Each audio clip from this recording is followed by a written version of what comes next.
Good day. It's an honor for me to speak to you from the far country of the Netherlands, a very small country compared to India.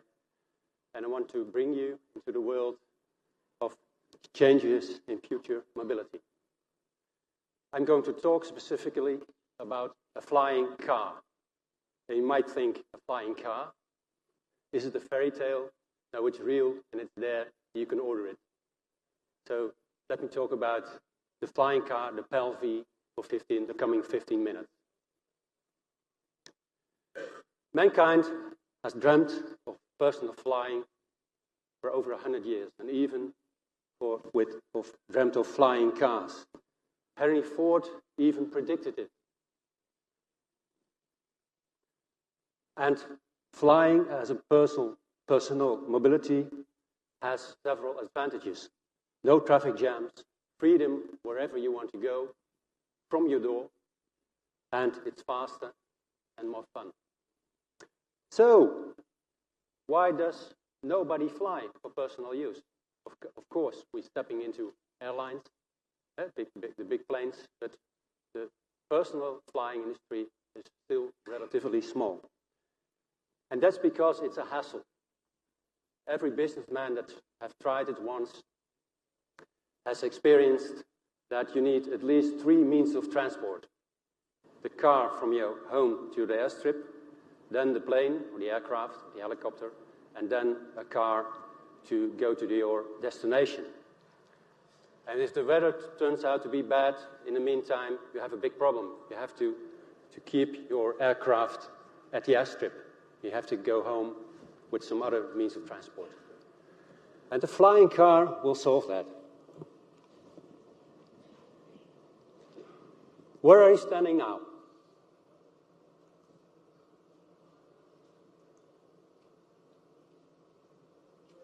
In 2012 already, so 8 years ago, we proved to the world that it's possible. This was the PAL-V1, and it could fly very well, and it could drive very well. It was certified, and based on this, we decided to make a production version. And now we are there. But first, let me show you how it drove and how it flies.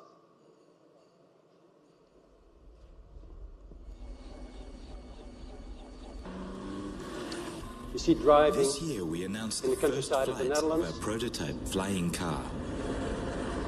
This unique vehicle is called the PAL-V1, or the Personal Air and Land Vehicle. And it marks the start of a new era of door-to-door mobility. On the ground, the vehicle drives like a sports car. Within minutes, its rotor is unfolded, its tail is extended, and then it is ready to take off.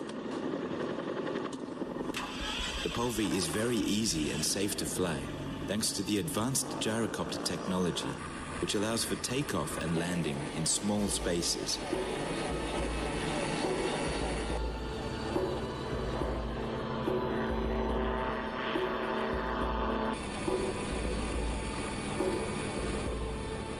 With this successful test results, we have proven that it is not only possible to build a flying car, but also that it can be done within existing international rules for both flying and driving.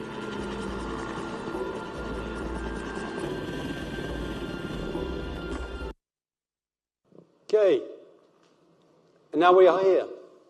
This is the production version. On the left side in the driving mode, on the right side in the flying mode. And if I go to the drive mode specifications, it's a 2-persons vehicle. The empty weight is 664 kilograms, and the max speed on the road is 160 kilometers, about 100 miles. The acceleration is 8.2 seconds up till now, and it tilts in a curve. And that's necessary because the center of gravity is rather high, because we have to fold the rotor and the propeller, of course. And it's very economical. It uses about 7.6 liters per 100 kilometers, and that's normal fuel. So you can fill it up at the gas station.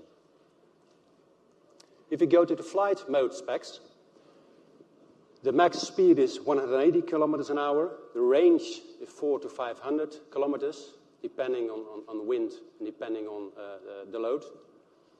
The takeoff roll is 180 meters, so it's not a helicopter.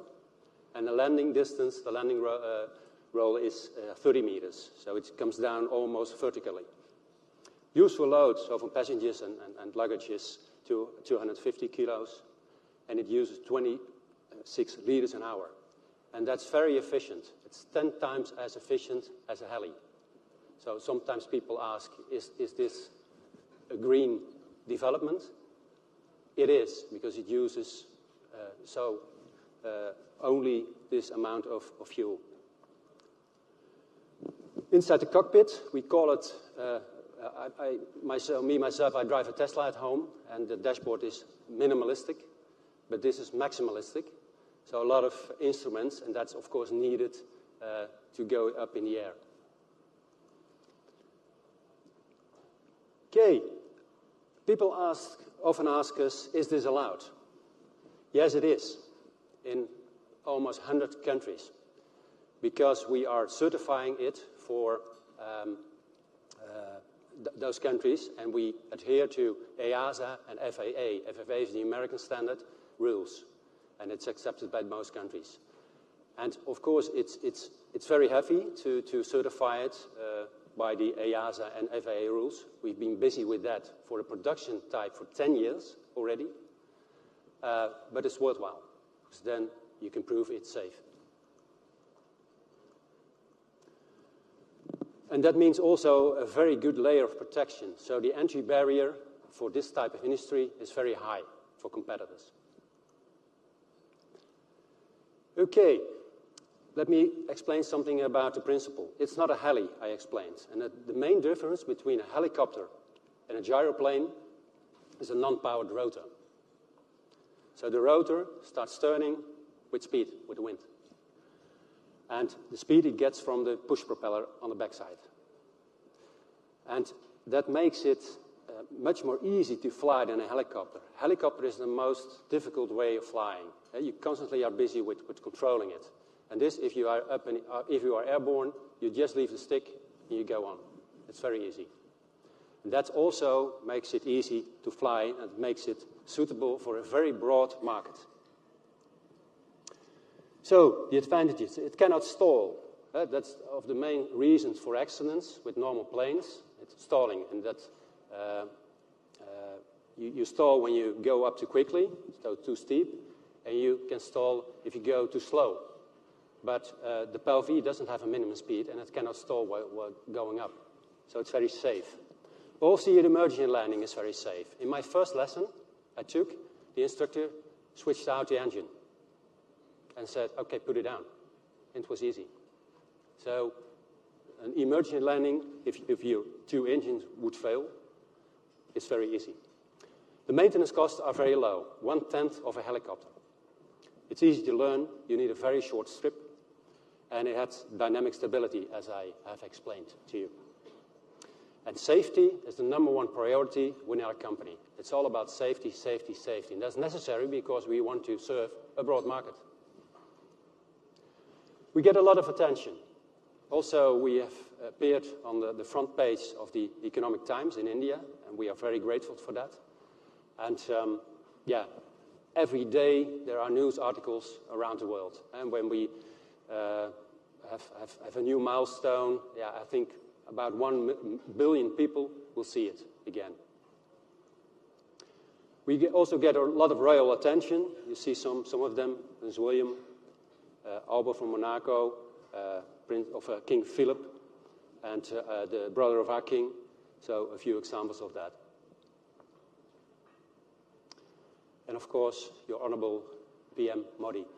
We were also honoured by him. And as a result of that, we might start testing in India very soon. Okay, what are the commercial purposes for the PAL-V? Of course, you just drive from your private house. I would like to have a house like this, and also to have a PAL-V like this in front of it. And imagine you fly over traffic jams, or Mumbai, for instance. But also, we are approached by a lot of police forces around the world, in Middle East, also in India, in the Netherlands, for instance. And we have also a workforce in the Netherlands together with the police to discuss all kinds of practical uses for PAL-V. The same is for our Coast Guard.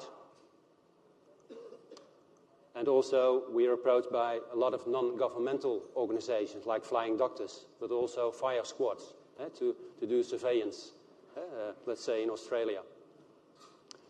You can fly at 1 meter high with 40 kilometers an hour with PAL-V. So that makes it very suitable. And if you see something, you just put it on the ground and you can drive. So it's very practical. Taxi services. The first taxi company in the Netherlands have reserved PAL-Vs for VIP transport. It's safe. You cannot be hijacked. And it's true door-to-door mobility. It picks you up at home. Then people say, where can you land? Where can you take off? As you see, both in Europe and also in the United States, there are a lot of airstrips. And besides that, in most countries, you can land on private land too. So there's no problem. And if you go to India, on 1 tank of fuel, you can reach from New Delhi this area. And if we go further, these are the amount of existing airstrips around Delhi, beside from the private lands where you can land, of course. And above, you can see some savings when you would fly with a PAL-V, or fly drive with the PAL-V to several locations, compared with a car. Then next, it does only take 40 hours to get your license. And that's doable for most persons. Now we're training our first customers in our own school. We have schools around the world, in the United States, in France, in the Caribbean, in Australia, and elsewhere.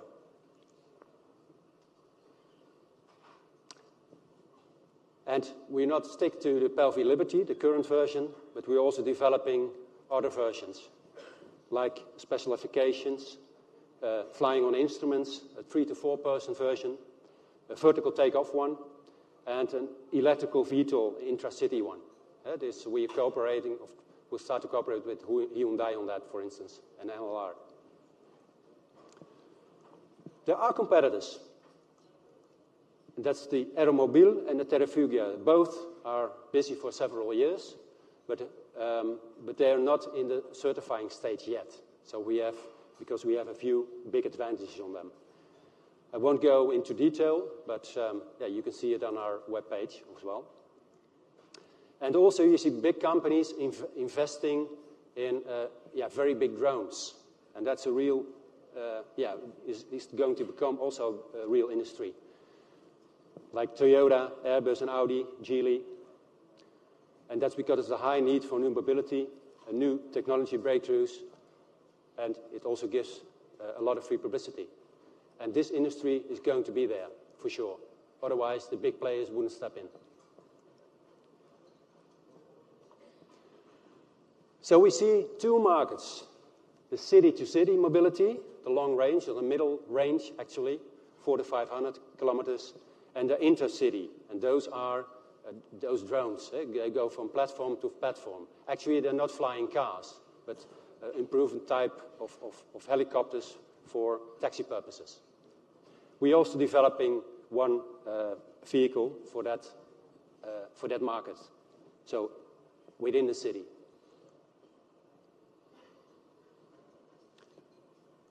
But there are many challenges to overcome for that market, because you need new infrastructure.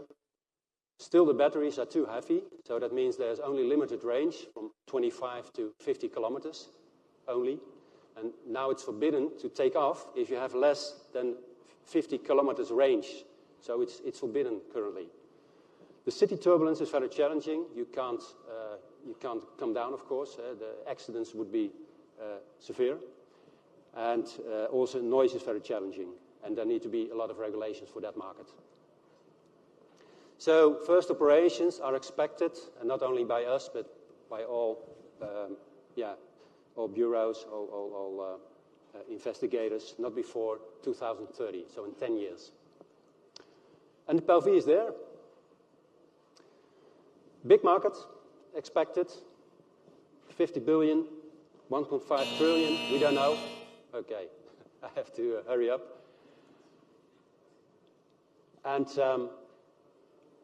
but the PLV is there, and this is the last thing I'm going to show to you, where we are now.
Conversion only 3 minutes from the driving mode to the flying mode.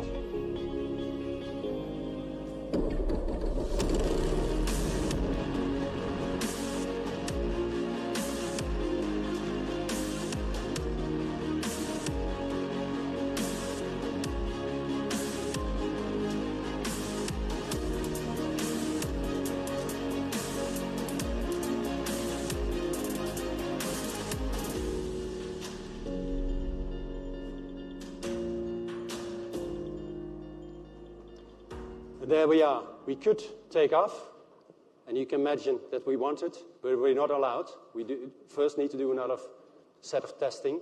So we expect in 1 year we could do the flight testing and then start delivering. And we've sold already tens of vehicles around the world, and so we hope to deliver them in 21. Thank you for your attention.